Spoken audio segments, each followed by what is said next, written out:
तुम्ही पाहताय राज्यातील आजच्या महत्त्वाच्या ठळक बातम्या। ज्यांना निवडणूक लढवायची आहे त्या उमेदवारांनी कागदपत्रे काढून ठेवावी। मनोज जरांगे पाटील, पाडायचे की लढायचे हे 29 ऑगस्टला ठरणार। एकदा तुटलेली युती पुन्हा जुळत नसते। 9 ऑगस्ट पासून थांबणार लालपरीची चाके, ग्रामीण भागाची लाईफलाईन व्हेंटिलेटरवर।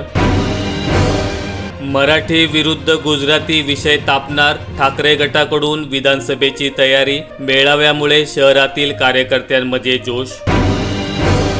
पुणे नाशिकमध्ये पावसाने दानादान, पुण्यात लष्कराला पाचारण, नाशिकमध्ये अभयंता वाहून गेला।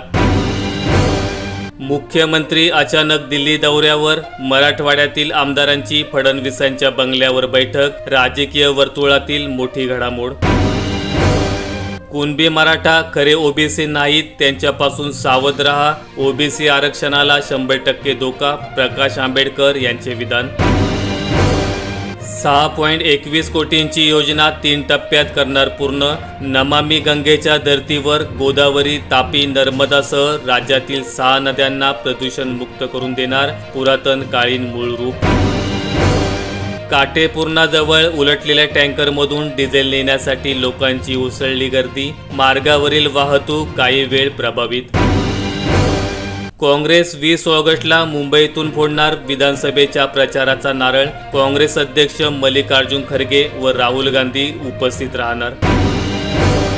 एसटीच्या ताफ्यात 60 ई बसेस दाखल होणार, प्रवाशांना सुरक्षित आणि पर्यावरणपूरक प्रवास करता येणार।